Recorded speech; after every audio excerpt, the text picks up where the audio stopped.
So our victim witness director for the whole circuit, Kristen Frame, is present as well. Questions for the district attorney?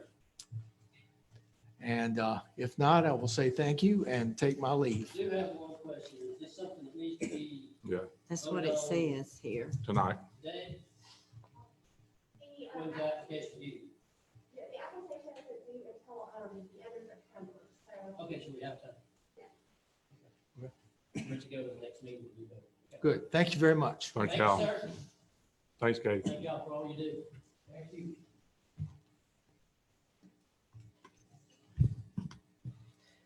Next up, we have presentation of fiscal year 2020 Department of Human Resources, Deanna Specialty Transportation Contract and Memorandum of Understanding, Senior Services Director Dawn Pruitt. Dawn.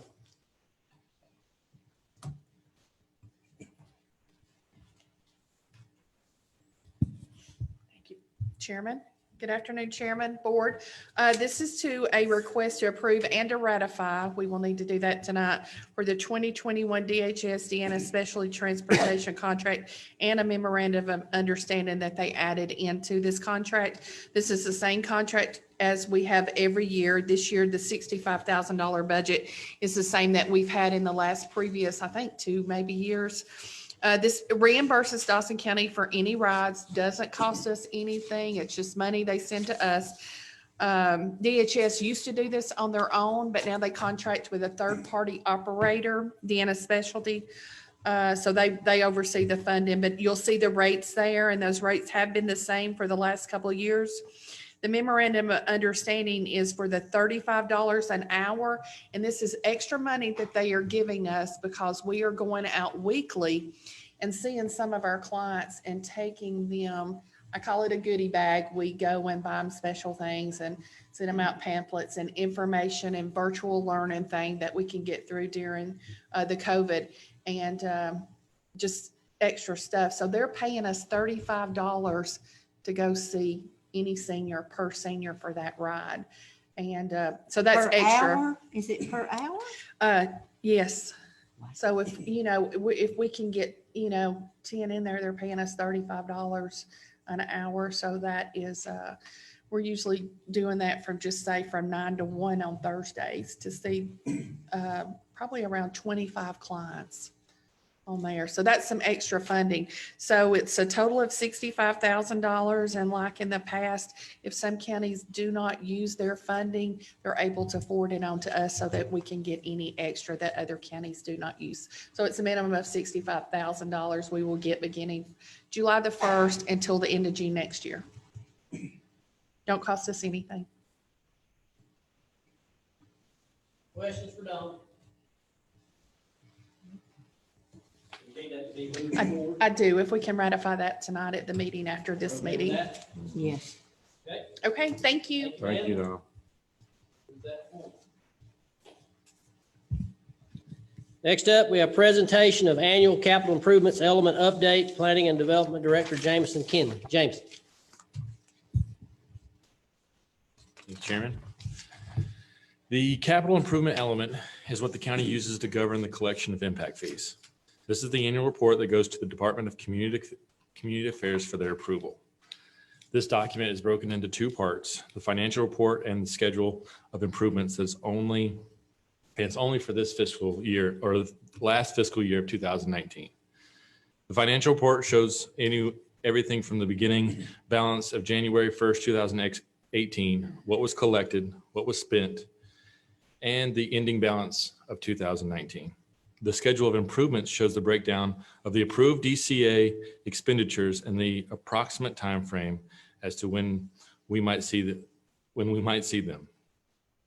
Also, we have the community work program as an estimate of what will come over the next 5 years. The only expenditure in 2019 was $122,000 on a fire truck. And that doesn't sound like a lot, but we are still in the infancy stage of this, of collecting impact fees as we started in July of 2018. As we get further into this program, like this year, next year, on next year's report, we will see a lot more expenditures. Because this document has to go before a public hearing and has to be sent to DCA for approval with an October 31st deadline. I will request that this be moved into the voting session so we can move it forward to a public hearing.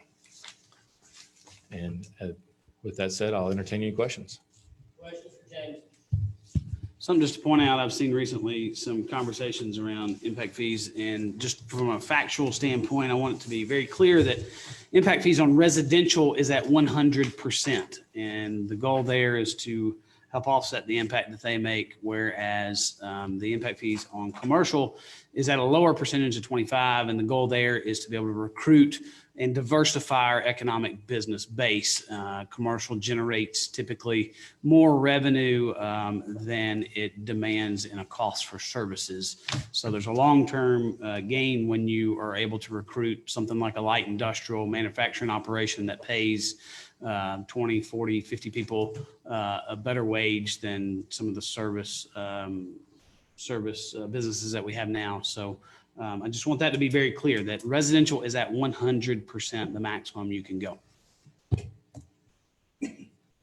Other questions? I see stuff here for our new fire station. Will there be an ambulance at our new Sweetwater, fire station? Do you know? That may not be. I do not. Other questions? I see stuff here for our new fire station. Will there be an ambulance? What in the world? I think that was a ghost. I can't stand that. Oh, a little technical difficulty. Is that off topic? But I just want to know. You can answer.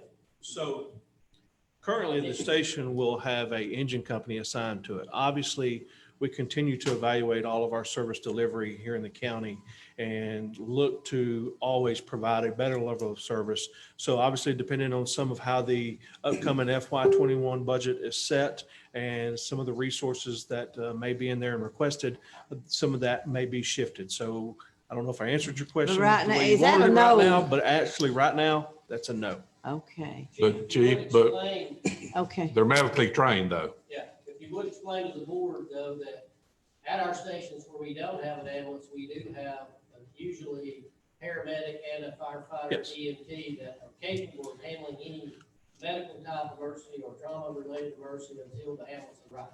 That's correct. So all of our personnel are firefighter and EMT and or paramedic cross-trained. Okay. So we hear it a lot from citizens that say, the fire truck arrived, the ambulance wasn't there yet. The fire truck has a lot of the same medical equipment that the ambulance has, just doesn't necessarily have the ability to transport you to the hospital. So all of our people have the ability to have defibrillators, cardiac medications, medications to treat diabetics, allergic reactions, oxygen, and trauma-related stuff. So we have a lot of the same equipment on those fire trucks. And I think, remember when we did the Station 3 open house? Yes. You got an opportunity to Yes. see a lot of that equipment firsthand. Wow. And that's, we've come before this board and talked about a lot of the training requirements. Just on the fire side alone, our personnel have to have 240 hours of continuing ed a year. And then from the EMS side, another 40 to 60 hours, depending on their level of medical certification.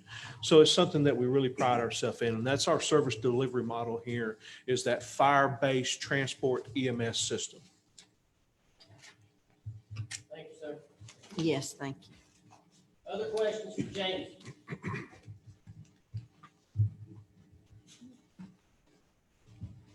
Board, is the board good with moving that forward to the voting session to look into a public hearing? I Yes. think we need. Okay.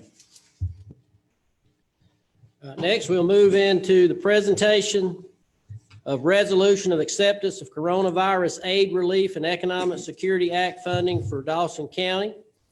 Our chief financial officer was going to bring you that information, but she's unable to be with us today. And so Chief Danny Thompson's going to bring that information and at the same time, kind of give you a COVID-19 update as how it's affecting our county. Chief. Mr. Chairman, thank you. Commissioners, good to see you this afternoon. So yes, I'm presenting this resolution of acceptance of the CARES Act funding on behalf of Vicky and obviously for the county. As you all are aware, the COVID-19 pandemic has created an increase in expenditures for Dawson County and also some revenue shortfalls. With that, Governor Kemp has authorized funding called the CARES Act to provide relief to both counties and cities here in the state of Georgia. The current funding is called Phase 1. Your Phase 1 funding for Dawson County is at $1,196,773. The county has already received an initial cash advance of $359,032. In accordance with the OCGA 36-81-3, this has to be accepted by the board, and we will need you to ratify this tonight because there is some time constraints associated with it. We have until, The 350, the million and something? you're going to be ratifying the whole The whole 1.1. thing, okay. Yes, ma'am. We have until September 1st to utilize these funds. There is the potential for Phase 2 and 3 relief as well, but we will wait to hear from the Governor's Office of Budgeting when they release that. I would like to emphasize the fact that these funds will be highly scrutinized by both federal and state regulatory agencies as well. The Finance Department has already created a new fund line item for the tracking of the associated expenses. I'll entertain any questions that you all may have. Questions for Chief Thompson? So do we know how much, this covers all the PPE we bought for That's emergency correct. services, So courthouse? this has been a very dynamic situation. Myself and Lori Whalen started receiving emails on this along with Vicky probably 6 to 8 days ago. And I think it's about the same time that the county actually received the initial advance of the check. With that, there has been numerous meetings with the governor's office, numerous meetings with state offices of EMS, state EMA directors to see how do we apply this money? What are eligible expenses? What are not listed in there? We've been sent a long list of those expenses that are eligible and those that are not. So obviously we will be looking to offset some of those costs for the disinfecting of county buildings and facilities, PPE, AV equipment, and some salary offsets as well. So it does cover overtime, things like that. Yes, sir. Is this state funded? I think this is the CARES from the federal. Federal. It's Okay. pass through, correct. It's what? Pass through from federal to state to county. Okay. They did, I guess one more question, Chairman. Was any equipment in those line items? There is some eligible equipment in there, but I will tell you, Commissioner Satterfield, there's a lot of regulatory checks and balances in it. And it's more complex. And to be honest with you, I think if this board told us to go out and purchase a piece of equipment right now, I'm not sure we could get it here by September 1. And then there's a lot of regulatory requirements with that. So the county manager and the finance director have a good plan of how to execute the usage of the funding and everything. So I'm confident in that, and I've been a part of those as well. We know roughly what we spent yet? 39,000, but at the end of August should be close to 200,000. And there's Are also you a public saying- access grant that's out there too. So there's kind of two things moving at one time. One of them, we're continuing to be able to apply back, and at some point we'll come back before this board and you'll be able to recoup hopefully 75% of some of those costs as well. Public access. 359,000 that we're having to show by September 1st. That's what my question was, it Correct. of the million you, 359,000, the initial money that we've been given. okay, so it's not the million, We it's ain't got to something. spend $1 million in a month. No. Well, and one thing for the board knowledge, as well as the citizens that are here and those that are listening, county manager, early on in March, began along with finance and Nikki telling the staff, keep up with these costs. Thinking as in any disaster that the federal government would send some disaster relief funding back down to counties as well as the state. So with David's leadership, they've been keeping up with this information since the beginning. So we're well ahead of the game, and, thanks to David and Vicky and everyone who's been a part of that, and Chief Thompson for being on the ball from the get-go. Any other questions for Chief Thompson? We move that tonight. We need to move that forward as well? We do. Y'all are okay with that? Correct? Yes, sir. COVID update. Jim, look over it. The chairman had asked me to give a brief COVID-19 update for the county. So if you've looked at the current confirmed cases, I think we're sitting at 528 was the last number I saw. I think a number that's really important to look at, though, is the active cases in the community. And right now, we're sitting at about 118. And that's significantly down from 2 weeks ago, where we were at the 190 mark. Obviously, we have increased to 5 deaths in the county. Our numbers are starting to trend downward, and so that is a positive sign. But I just wanted to kind of give you all that brief update as to where we stand, and I'll take any questions that you may have. Questions for Chief Thompson? I think it's important to understand that, like I said, you look at what the state puts out, you'll see the 500 number, and with the active cases that we still have in the community is what's reported, and he's able to see that with the information that he gets. And so that's 118, so. But we are trending, I mean, Yeah. a couple of weeks ago, I thought I saw you put that we're a hot spot, but we're technically coming back down. We So had 192 active cases, I think, then, and now we're down to 118. So we're not a hot spot anymore. We're trending down. That's always a good thing. Still warm. Still need everybody to take all the precautions that have been put out by CDC and everyone else. So everybody needs to continue to do that, follow all the precautions. All right, county manager report, Dave. Thank you, Chairman and Commissioners, and I'd be remiss if I didn't just say that through the leadership of Chief Thompson and the senior staff, all senior staff and staff alone, through this pandemic has been fantastic. They've done an outstanding job, and we've been able to maintain a high level of service during all this. So compliments to all of them. Your key indicator report for the month of July, as well as a list of your agreements and contracts, are in your packet along with the lost and splost collections. Blunt Construction has started the full depth reclamation process on Hugh Stowers Road, and will move to Sweetwater Juneau and Bailey Waters Roads following completion of Hugh Stowers Road. Townley Construction also has started the culvert pipe rehabilitation on Bailey Waters Road, and Public Works staff will monitor both of those projects and will advise the post and to social media throughout the process so that the traveling public can remain well. Our senior center is coming along. We look for that to be online around the 1st of October. Our Station 8, we're looking at that right around the end of December. Both those are moving along. If you haven't been out to the senior center, it's worth a trip. Dawson County, we talked about before about the health rewards program. I believe all of you received a copy of this, but if you didn't, we have copies. But we have the health rewards program has been kicked off. One of the things we want to concentrate on this year is the high level of communication to our employees for the things that they can do. The rewards program, both internally and through Anthem. Anthem, you can get up to $200 by completing online questionnaires. Then we also have one that, internally that you can earn up to 150. If you recall, the board approved that expenditure for the health plan. So we're working on that. It's been kicked off, and we will continue to monitor that and get that information to you. So it's going really well. So I'll be glad to answer any questions. Questions for the county manager? Thank you. Thank you, David.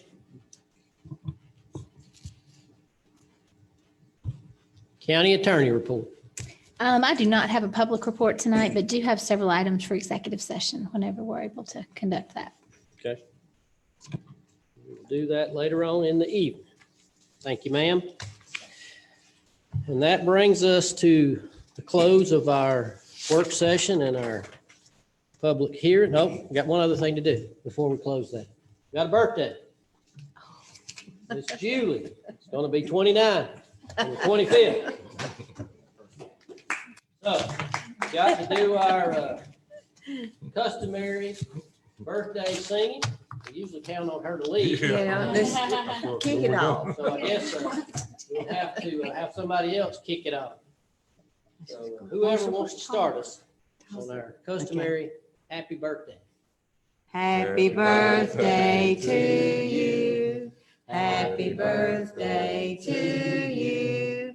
Happy birthday, dear Julie.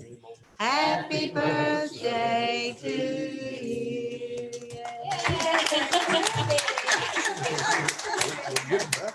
We did that loud Tolbert. We did All right. And with that happy ending, that is the end of our work session. We'll take a few minutes and then we'll move into our voting session. We hope you all can stay.